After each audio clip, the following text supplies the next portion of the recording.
अस्सलाम वालेकुम। आज का टॉपिक है इलेक्ट्रिक फील्ड लाइंस। हम डिस्कस करेंगे कि इलेक्ट्रिक फील्ड लाइंस क्या होती हैं और इनको डिफरेंट चार्जेस के लिए किस तरीके से कंसिडर किया जाता है।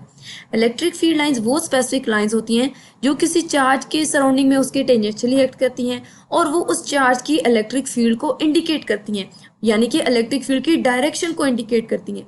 अगर हमारे पास कोई एक चार्ज है, कोई एक स्पेसिफिक चार्ज अगर हम कंसिडर करें, जैसा कि यहाँ पे अगर हम लें तो ये एक पॉजिटिव चार्ज यहाँ पे मौजूद है, तो इसके सराउंडिंग में एक स्पेसिफिक पाथ होगा जहाँ पे उसका इफेक्ट या उसकी फील्ड का इफेक्ट एग्जिस्ट कर रहा होगा। अब यहाँ पे अगर ये फील्ड मौजूद है तो ये फील्ड किस तरीके से है, ये एक्चुअल में फैराडे ने कॉन्सेप्ट दिया कि यहाँ पे जो फील्ड के सराउंडिंग में जो रीजन होता है वो एक्चुअल में वहाँ पे फील्ड लाइंस होती हैं जो कि उसकी डायरेक्शन को इंडिकेट करती हैं, साथ ही साथ वो इस फील्ड की इंटेंसिटी को भी चेकआउट करती हैं। तो ये जो स्पेसिफिक लाइंस यहाँ पे मेंशन हुई है, ये स्पेसिफिक इमेजिनरी लाइंस एक्चुअल में क्या है, इलेक्ट्रिक फील्ड लाइंस है। अब हम डिस्कस करेंगे कि यहाँ पे जो हमने electric field lines different charges के लिए कंसिडर करनी है वो एक्चुअली किस फॉर्म में होती हैं। तो फेराडे ने ये कॉन्सेप्ट दिया कि एक्चुअल में ये इमेजिनरी लाइन एग्जिस्ट तो करती हैं, लेकिन हम इसको किस तरीके से चेकआउट करते हैं। हम जनरली ये कंसिडर करते हैं कि अगर उस रीजन के अंदर एक चार्ज के सराउंडिंग में जो पाथ स्पेसिफिक पाथ होता है जहाँ पे इलेक्ट्रिक फील्ड एग्जिस्ट करती है, अगर वहाँ पे एक पॉजिटिव चार्ज को रखा जाए और वो वहाँ पे फ्रीली मूव कर सके, तो वहाँ पे उस स्पेसिफिक रीजन को उस स्पेसिफिक पाथ के अलॉन्ग कुछ लाइंस होती हैं जिनको हम जनरली इलेक्ट्रिक फील्ड लाइंस का नाम देते हैं। तो जनरल जो ये जो इलेक्ट्रिक फील्ड लाइन है, इसका मेजर रोल ये होता है कि सबसे पहले ये तो एक वो जो इलेक्ट्रिक फील्ड है उसकी इंटेंसिटी को चेकआउट करती हैं, साथ ही साथ वो ये भी बताती हैं कि वहाँ पे फील्ड की डायरेक्शन किस तरीके से है। फील्ड की डायरेक्शन चार्ज से आउटवर्ड है या चार्ज के इनवर्ड है या चार्ज की तरफ है। तो दूसरा मेजर रोल ये होता है कि वो फील्ड की डायरेक्शन को इंडिकेट करती है। और तीसरा मेजर पॉइंट कि वो वहाँ पे इक्वी पोटेंशियल सर्फेसिस भी बना रही होती हैं। इक्वी पोटेंशियल सर्फेसिस वो स्पेसिफिक सर्फेसिस हैं जहाँ पे पोटेंशियल की वैल्यू एक्चुअल सिमिलर कंसिडर की जाती है। जैसा कि अगर हम यहाँ पे कोई एक चार्ज लें, ये एक स्पेसिफिक चार्ज है, तो इसके सराउंडिंग में यहाँ पे हमने कुछ कॉन्सेंट्रिक सर्कल्स ले लिए। ये कॉन्सेंट्रिक सर्कल्स ये इंडिकेट कर रहे हैं कि हर एक सर्कल में पोटेंशियल की वैल्यू सेम है।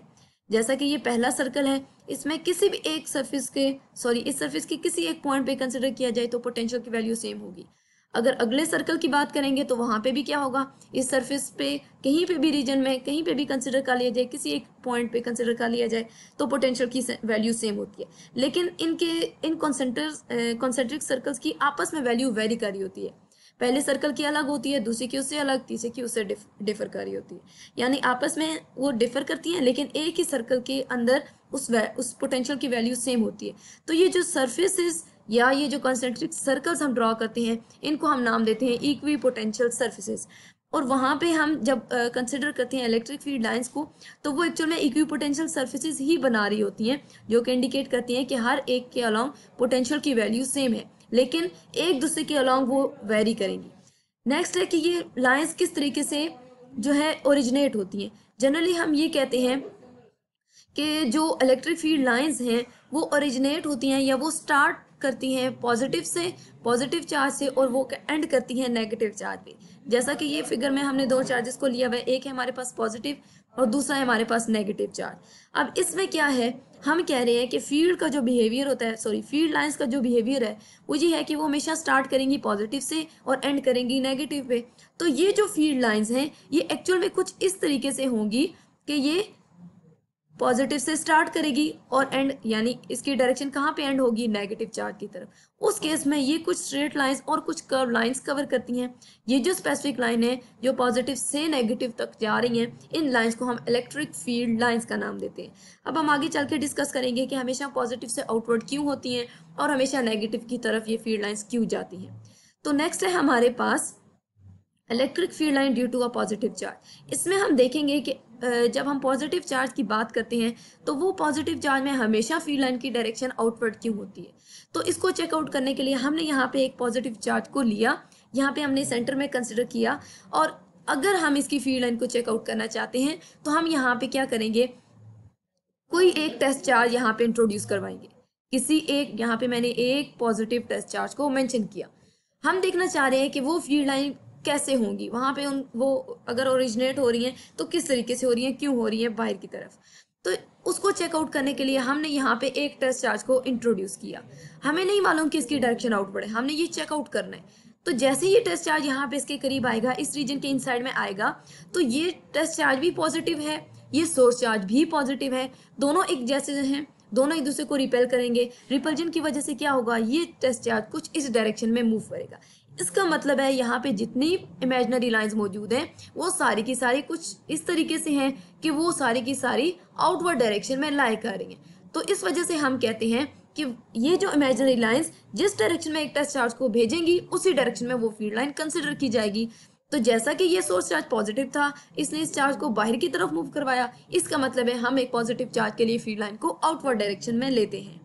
नेक्स्ट है कि अगर हमारे पास कोई एक नेगेटिव चार्ज हो, उस नेगेटिव चार्ज के लिए हम फील्ड लाइन की डायरेक्शन को कैसे इंडिकेट करेंगे।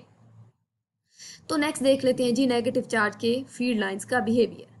ये है जी हमारे पास फिगर, जिसमें हमने ये ले लिया कि अगर हमारे पास एक सोर्स चार्ज मौजूद हो तो वहां पे हम फील्ड लाइन को, या अगर सोर्स चार्ज नेगेटिव है तो उसमें फील्ड लाइन का बिहेवियर क्या होगा। देखें यहाँ पे भी हम क्या करेंगे, फील्ड लाइन के बिहेवियर को चेक करने के लिए किसी एक टेस्ट चार्ज को इंट्रोड्यूस करवाएंगे। मैंने यहाँ पे मेंशन कर लिया एक टेस्ट चार्ज जो कि एक्चुअल में पॉजिटिव है। हम जैसे ही इसको इस रीजन के इनसाइड में लेके आएंगे, एक इन्फिनिट पॉइंट से किसी एक स्पेसिफिक डिस्टेंस तक हम इसको मूव करवा के ला रहे हैं, तो क्या होगा, सोर्स चार्ज नेगेटिव है, ठीक है, और टेस्ट चार्ज कैसा है, पॉजिटिव है। यहाँ पे क्या होगा, टेस्ट चार्ज किस तरीके से मूव करेगा, इस स्पेसिफिक, ये एक स्पेसिफिक रीजन है जिसमें हम उसको लेके आए, तो इस रीजन में आने के फौरन बाद वो टेस्ट चार्ज उसकी चार्ज की तरफ मूव करेगा, यानी इनवर्ड मूव करेगा, और किसकी तरफ जाएगा, टुवर्ड्स द नेगेटिव चार्ज। तो इसका मतलब है यहाँ पे जितनी इमेजिनरी लाइंस होगी उनकी डायरेक्शन कैसी होगी, इनवर्ड होगी। इसी वजह से ये कॉन्सेप्ट बनाया गया कि हमेशा पॉजिटिव चार्ज के लिए फील्ड लाइन की डायरेक्शन आउटवर्ड होती है और नेगेटिव चार्ज के लिए फील्ड लाइन की डायरेक्शन इनवर्ड कंसिडर की जाती है। ये जनरल कॉन्सेप्ट था पॉजिटिव चार्ज की फील्ड लाइन का और नेगेटिव चार्ज की फील्ड लाइन का। अब आखिरी कॉन्सेप्ट है कि अगर हमारे पास क्या हो, दो एक जैसे चार्जेस हो, तो हम वहां पे फील्ड के बिहेवियर को कैसे देखते हैं। तो देखो यहाँ पे दोनों पॉजिटिव चार्जेस हैं, एक जैसे चार्जेस हैं। यहाँ पॉजिटिव की वजह से भी आउटवर्ड में फील्ड लाइन निकली, दूसरे पॉजिटिव से भी फील्ड लाइन आउटवर्ड की तरफ निकली। ये जो फील्ड लाइन है यहाँ से भी निकल के आ रही है, यहाँ से भी निकल के आ रही है। ये दोनों एक दूसरे को मीट करने की बजाय ये क्या करेंगी, रिपल्जन की वजह से एक दूसरे से बिल्कुल अवे मूव करेंगी, यानी कि ये अपवर्ड डायरेक्शन में चली जाएंगी। सिमिलरली कुछ लाइंस ऐसी एक दूसरे के करीब आएंगी, जैसे ही वो एक दूसरे के करीब आएंगी, रिपल्जन की वजह से क्या होगा, वो अपने पाथ को चेंज करके एक दूसरे से अवे चली जाएंगी। इसका मतलब है ये जो सेंट्रल रीजन है यहाँ पे कोई भी फील्ड लाइन मौजूद नहीं होगी। तो ये जो सेंट्रल रीजन है, फील्ड यहाँ पे या इलेक्ट्रिक फील्ड की वैल्यू जो है वो एक्चुअली कैसी होगी, जीरो, क्योंकि यहाँ पे कोई फील्ड लाइन एग्जिस्ट नहीं कर रही। तो यहाँ पे ई की वैल्यू एक्चुअल में जीरो कंसिडर की जाती है। इस वजह से इस सेंट्रल रीजन को न्यूट्रल जोन का नाम दिया जाता है। इस सेंट्रल रीजन को हम नाम देते हैं न्यूट्रल जोन का। न्यूट्रल जोन का नाम हम क्यों दे रहे हैं, बिकॉज यहाँ पे फील्ड का बिहेवियर जीरो है, वहां पे फील्ड लाइन एग्जिस्ट ही नहीं कर रही। इस वजह से ये जो रीजन है ये एक्चुअल में न्यूट्रल जोन कहलाएगा। तो न्यूट्रल जोन का रीजन उस वक्त बनता है जब दो एक जैसे पॉजिटिव चार्जेस या नेगेटिव चार्जेस मौजूद हों और वो एक दूसरे की लाइंस को रिपेल कर रहे हो। उस केस में सेंटर में कोई लाइन या सेंट्रल रीजन में या वो लाइन जो इन दोनों चार्जेस को मिला रही है, ज्वाइन करवा रही है, वहां पे ई की वैल्यू जीरो होगी। तो वो एक स्पेसिफिक रीजन क्या कहलाता है, न्यूट्रल जोन कहलाता है। नेक्स्ट देखते हैं जी कि अगर एक जैसे ऑपोजिट चार्जेस हैं तो वो कैसे बिहेव करेंगे। हमें मालूम है पॉजिटिव में से फील्ड लाइंस निकलती हैं और नेगेटिव की तरफ जाती हैं। तो यहाँ पे देखें, यहाँ पे भी कुछ ऐसे ही बिहेवियर होगा कि यहाँ से क्या होगा, फील्ड लाइन पॉजिटिव से निकलती रहेंगी और वो क्या होगा, हर पॉइंट पे नेगेटिव में इंसर्ट होती रहेंगी, पॉजिटिव से आउटवर्ड और नेगेटिव में इनवर्ड। कुछ इस तरीके का बिहेवियर होगा कि कर्व लाइंस जो है बनेगी जो इंडिकेट कर रही है कि हमेशा फील्ड लाइन जो है पॉजिटिव से निकल रही हैं और नेगेटिव में इंसर्ट हो रही है। ये बिहेवियर था सिमिलर चार्जेस का और ऑपोजिट चार्जेस का। हमने देखा कि किस तरीके से हम इन चार्जेस को, इन फील्ड लाइंस को कंसिडर करते हैं और इनको किस तरीके से इन इमेजिनरी लाइंस को कंसिडर किया जाता है।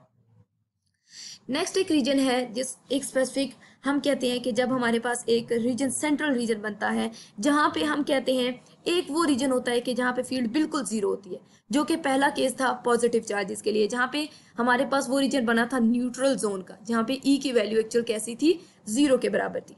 लेकिन जब हमने क्या किया, हमने ऑपोजिट चार्जेस को लिया, तो वहां पे हमने देखा उसके सेंटर में एक्चुअली ई की वैल्यू जीरो नहीं है, वहां पे ई की वैल्यू मैक्सिमम फॉर्म में है, या हम कहेंगे वहां पे इलेक्ट्रिक फील्ड जो है वो एक्चुअली यूनिफॉर्मली बिहेव कर रही है। और वहां पे हम कहते हैं कि वो जो सेंट्रल रीजन जहाँ पे क्या हो, फील्ड जो है वो एक्चुअली यूनिफॉर्म हो, और उसके सराउंडिंग में वो कर्व लाइंस में वो फील्ड लाइन एक से स्टार्ट हो और दूसरे में एंड हो, तो उस तरह की field line fringing field line कहलाती है, या वो फील्ड एक्चुअली फ्रिंजिंग फील्ड कहलाती है। ये जनरली बिहेवियर होता है इलेक्ट्रिक फील्ड का या इलेक्ट्रिक फील्ड लाइंस का, कि सिमिलर के लिए वो बाहर की तरफ होंगी और उसके सेंटर में फील्ड जीरो। लेकिन अगर ऑपोजिट चार्जेस लेंगे तो वहां पे एक्चुअल में फील्ड कैसी हो जाती है, यूनिफॉर्म हो जाती है उसके सेंट्रल रीजन में, और उसके सराउंडिंग में पॉजिटिव से निकल के नेगेटिव में जाती है और एक कर्व पाथ कवर करती है।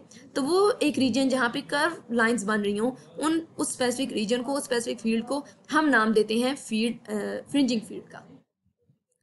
अब आखिर में जनरली हम देख लेते हैं कि किस तरीके से हम लेते हैं ये जो इलेक्ट्रिक फील्ड लाइन है, इनका जनरली जो है क्या इंपॉर्टेंस है, क्या इसकी मेजर कैरेक्टरिस्टिक्स हैं, कैसे ये फॉलो होती है। सबसे पहली चीज़ कि ये फील्ड लाइन स्ट्रेट फॉर्म में हो सकती हैं या कुछ हद तक कर्व फॉर्म में चेंज हो जाती हैं। सबसे पहला जो इफेक्ट है, या तो ये स्ट्रेट में रहेंगी या फिर कर्व पाथ में चेंज हो जाएंगी।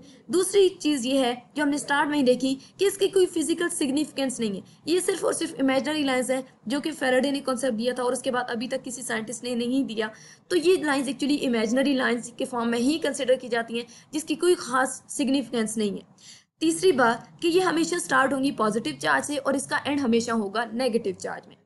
नेक्स्ट मेजर जो कैरेक्टरिस्टिक्स है वो ये है कि ये जो फील्ड लाइंस होती हैं ये एक्चुअली उस पॉइंट के अलोंग, उस चार्ज के अलोंग टेंजेंशियल में एक्ट करती हैं, और जो टेंजेंशियल में लाइंस ड्रॉ होती हैं एक्चुअल में वो हम कहते हैं कि वो लाइंस एक्चुअली फील्ड की डायरेक्शन को इंडिकेट कर रही होती हैं। नेक्स्ट पॉइंट है जी कि जितना हम चार्ज के सराउंडिंग में, जितना उसके करीब के रीजन में कंसिडर करते हैं, वहाँ पे फील्ड जो है, या दूसरे लफ्जों में कहो कि जहाँ पे लाइन स्ट्रॉन्गर होती हैं, वो स्ट्रॉन्गर कहाँ होंगी, उस चार्ज के सराउंडिंग में, जितना उसके करीब का रीजन है वहाँ पे वो लाइन्स क्लोजर होंगी, और वहाँ पे दूसरे लफ्जों में हम कहते हैं फील्ड भी स्ट्रॉन्ग होती है। लेकिन दूसरे केस में जब वो लाइन्स का डिस्टेंस बढ़ जाता है, उस केस में फील्ड जो है वो वीकर से वीकर होती जाती है। और लास्ट सबसे इंपॉर्टेंट पॉइंट कि ये जो फील्ड लाइन्स है ये कभी एक दूसरे को इंटरसेक्ट नहीं करती, कभी ये एक दूसरे को क्रॉस नहीं करती। इसकी वजह ये होती है कि इसकी सिर्फ एक ही डायरेक्शन है।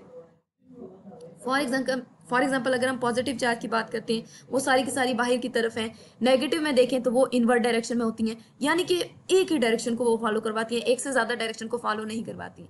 अगर एक से ज़्यादा डायरेक्शन होंगी ऑटोमेटिकली वो फील्ड लाइन एक दूसरे को क्रॉस कर जाएंगी, लेकिन हम कहते हैं कि फील्ड लाइन कभी भी इंटरसेक्ट नहीं करती, कभी भी एक दूसरे को क्रॉस नहीं करती। इस वजह से इसकी कोई भी एक से ज़्यादा डायरेक्शन पॉसिबल नहीं हो सकती।